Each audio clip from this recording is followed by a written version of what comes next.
Hello and welcome. Over the last few years, we have seen across the world increased populism, unabashed majoritarianism, and the rise of the right.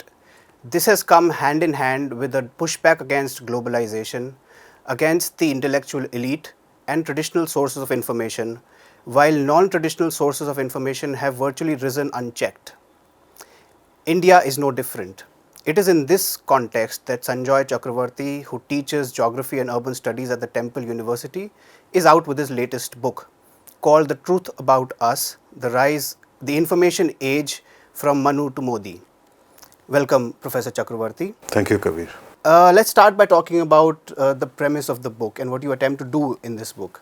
As I understand it, your attempt is to explain India's present by looking at India's past and particularly the colonial history of India amidst the context that I just described. Yeah, it's an attempt to understand how we know what we know about ourselves, and how our self-knowledge has been structured over the last 200 plus years. My premise is that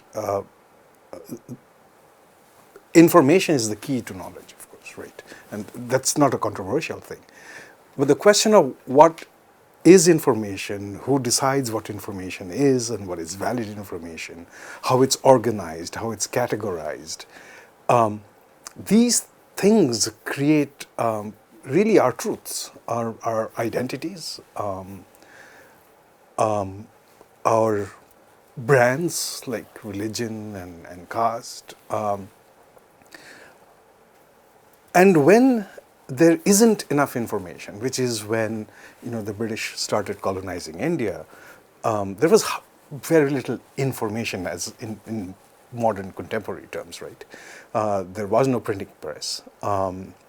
There were scrolls, but not many that were ancient. And the British started structuring in the identity of India and Indians, primarily by interpreting what little information there was. And then later on came the printing technology, the printing press, which was revolutionary, right? It was revolutionary in Europe, and it was actually revolutionary in India because it became the principal means of organizing the nationalist resistance, and actually also the first inklings of Hindu consciousness, right? The printing press was absolutely fundamental to it.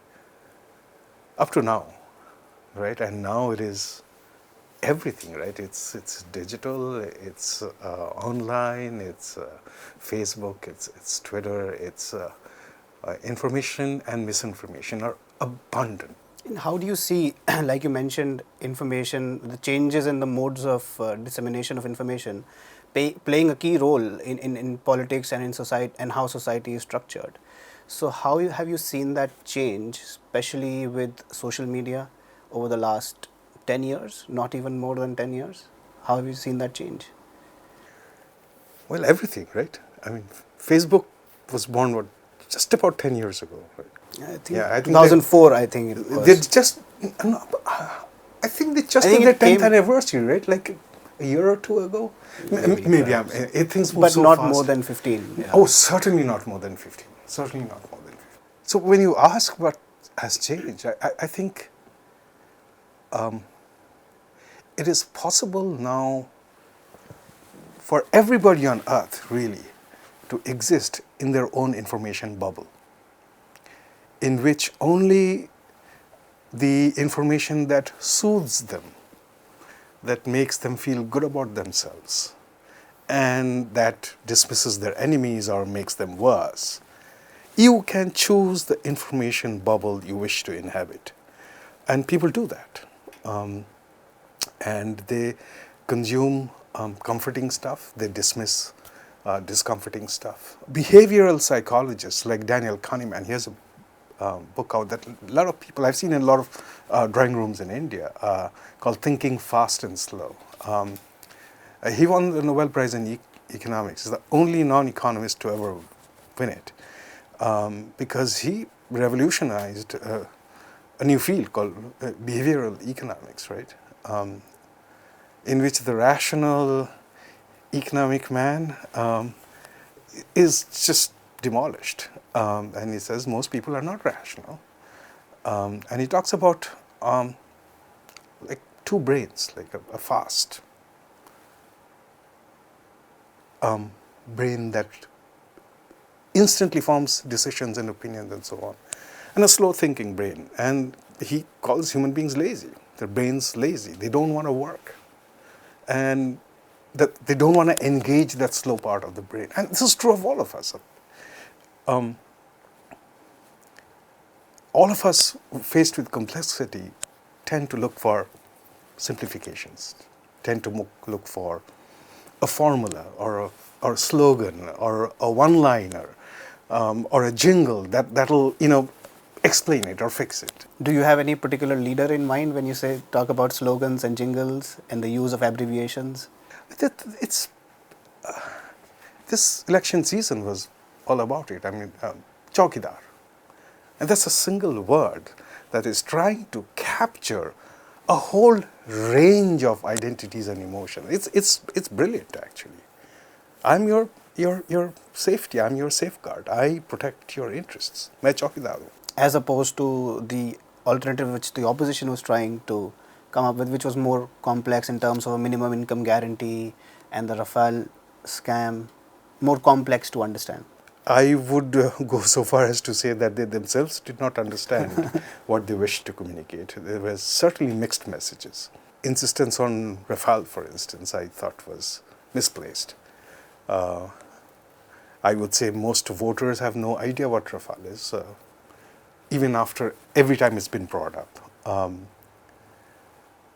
I don't think, I have a strong sense, I don't have any data on this, that most voters never heard of the Nyaya scheme. And even if they did, nobody knew what it was. It was never clearly explained. So on the one hand, you have simple messaging, powerful, direct, simple messaging, and a messenger who's already been at the helm for 5 years, saying, I've done the job. You know I can do the job. Trust me, I'm your savior. And who a large part of the population already trusts to begin with. They are willing to trust others. That's the thing. The narrative can be changed. But you have to tell people simple stories. You can't give them complexity. I have come to the conclusion, and I write this in the book, is really the message is now almost embodied in the messenger. I mean, this has always been true. How many people know of the complexity of Mahatma Gandhi? He's a very, very complex man. He had very complicated ideas on everything, on governance, on sexuality, on identity, on Hinduism. Who knows any of that? Who's read Gandhi?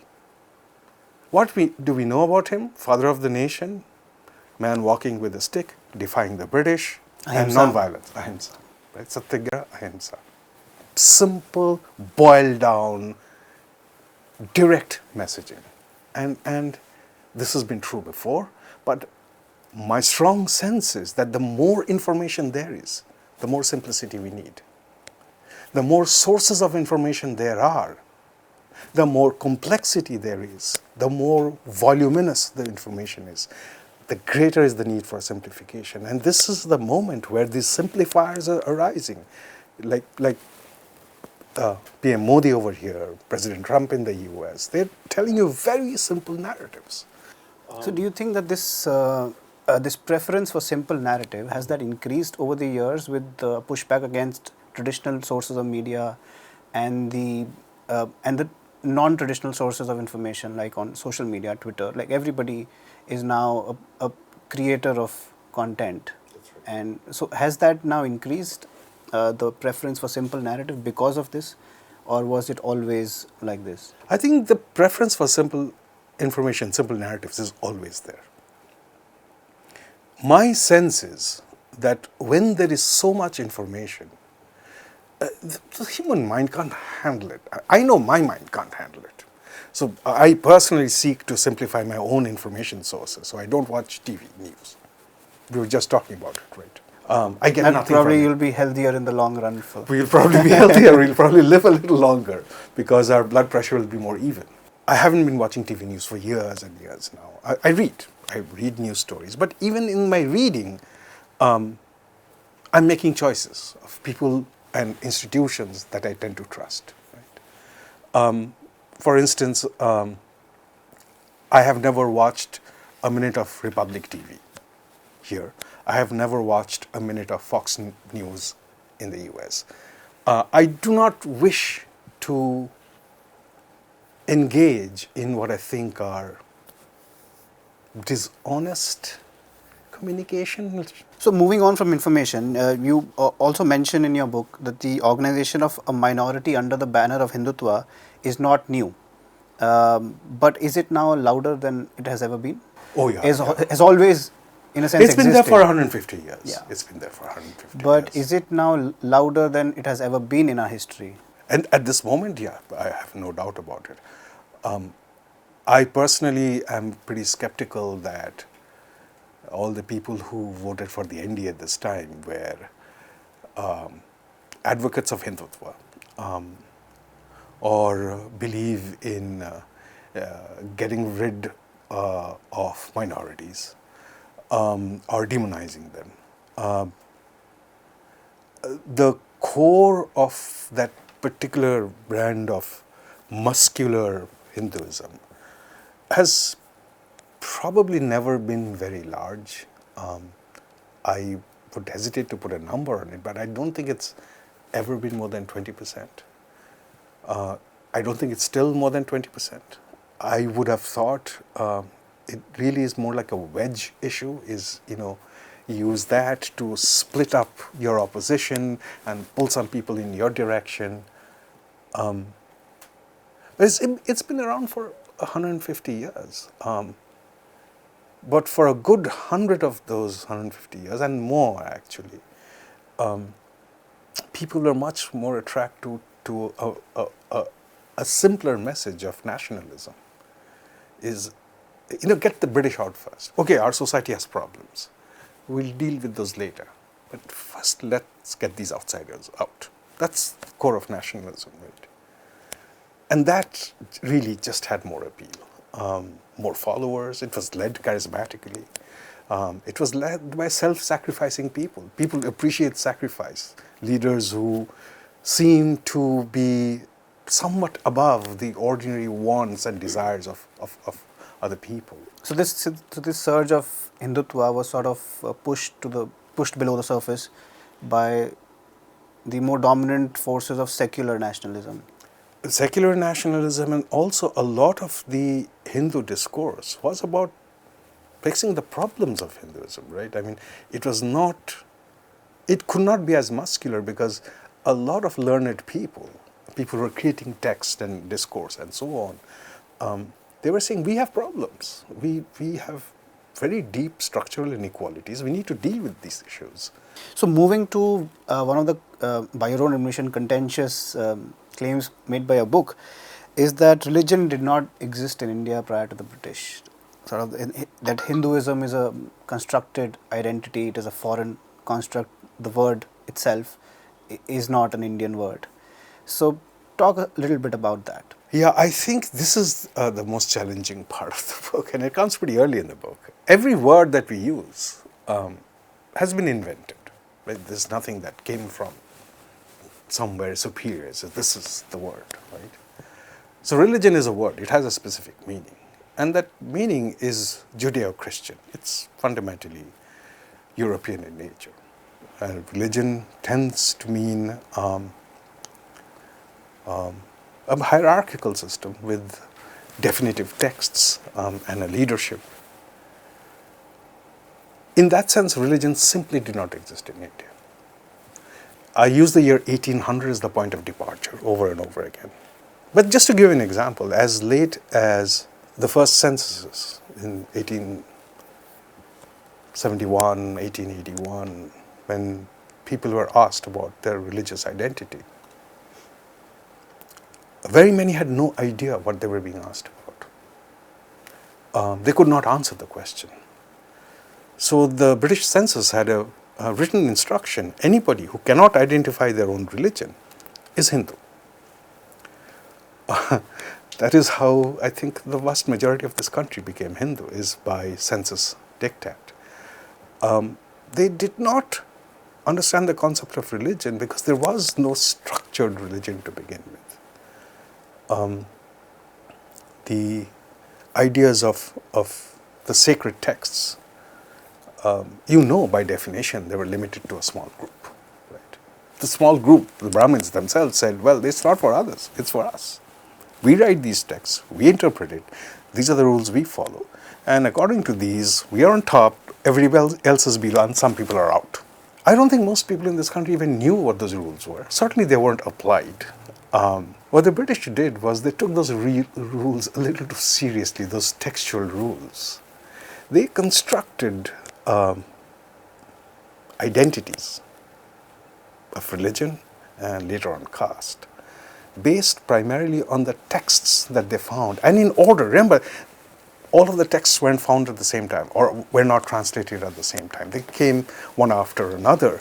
The Manusmriti was a critical text. It was one of the first that was translated into English and was taken very, very seriously. Dr. Ambedkar later takes the Manusmriti very, very seriously.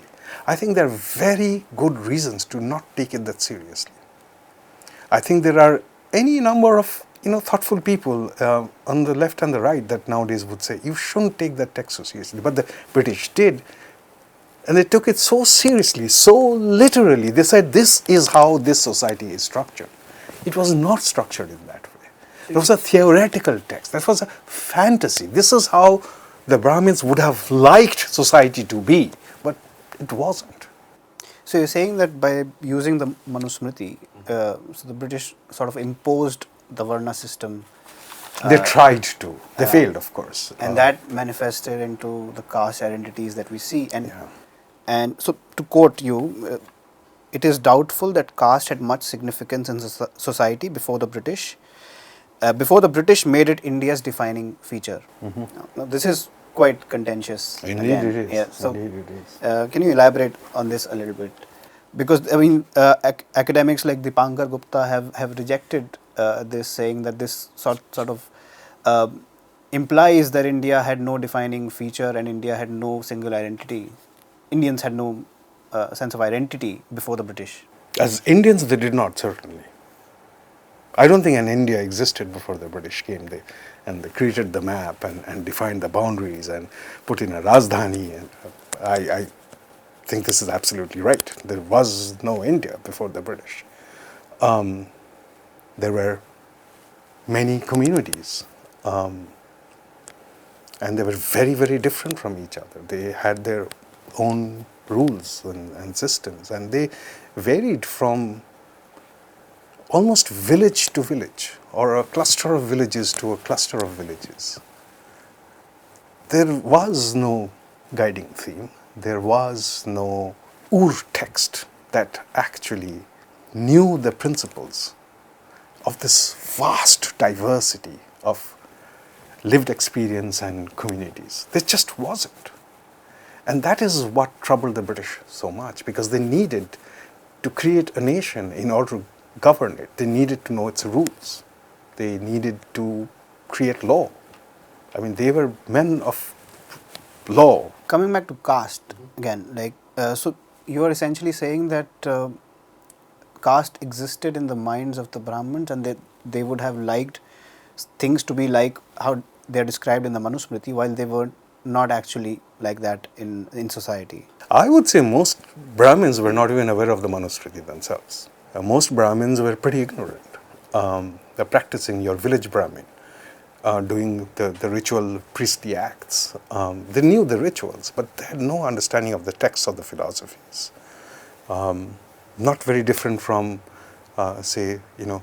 school teachers in rural India 50 years ago, or even maybe now. They had no sense of an orderly universe. The Brahmin from Tamil Nadu could barely speak or communicate, I think, with the Brahmin from Bengal. They had their own systems. They had their own political economies. But In fact, within even their- to think of Tamil Nadu or Bengal as this larger unit is itself a problem of scale. Things were happening at much smaller But scale. within their own community, surely there was a division of labor based on the Varna system. There was subjugation and discrimination. Oh, there was discrimination and inequality, no doubt about it, absolutely. But was it structured the same way over the society? Based on the Varna system, based on No. based on caste, essentially. No, it just wasn't. If you look at the best evidence, I think, comes from historians who have looked at pre-colonial India. They have looked at non-Sanskrit sources. So the world that the British made real was based on Sanskrit sources. So what do the non-Sanskrit texts say about caste? Well, nothing. Effectively, just nothing. What do the traveler accounts say about caste?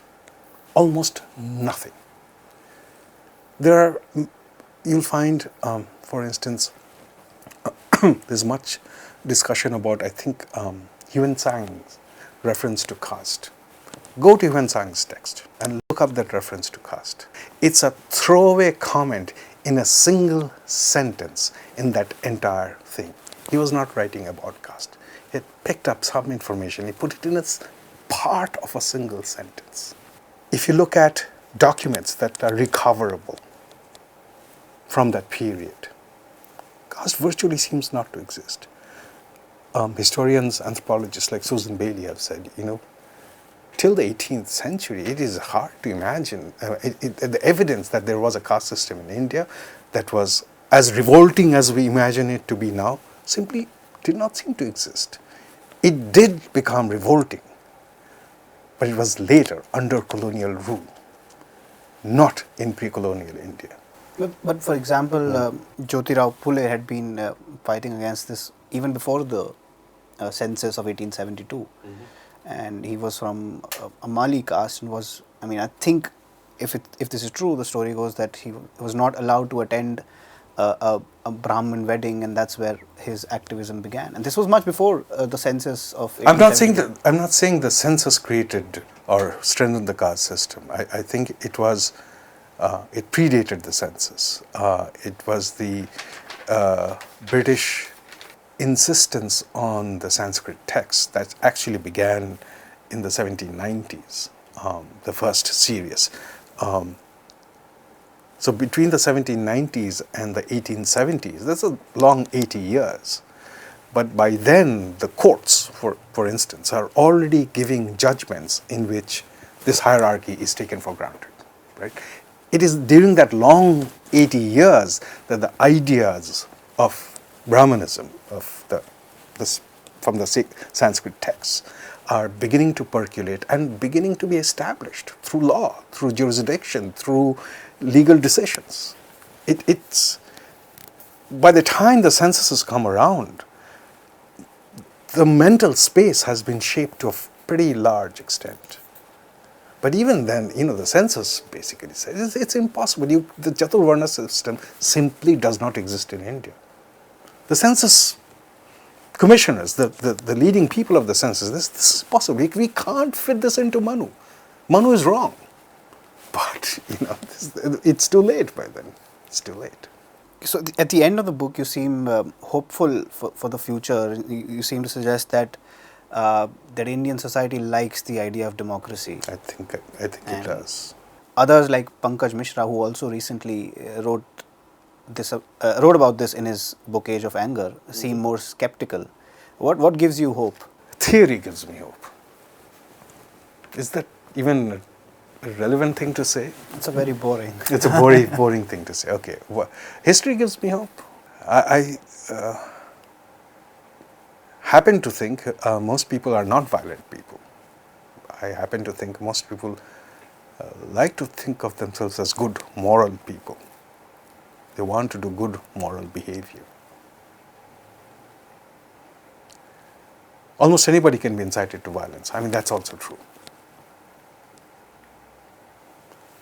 But the reason that I have hope is because more information must be better than less information. It's proven true over time. The printing press, it got rid of the church in Europe. It really did. It took 200 years for it to happen. It took a very long time, but it did happen. Information eventually, for a long enough period, does remove the cobwebs of the mind, or it doesn't remove them, but kind of begins to dilute them a little bit.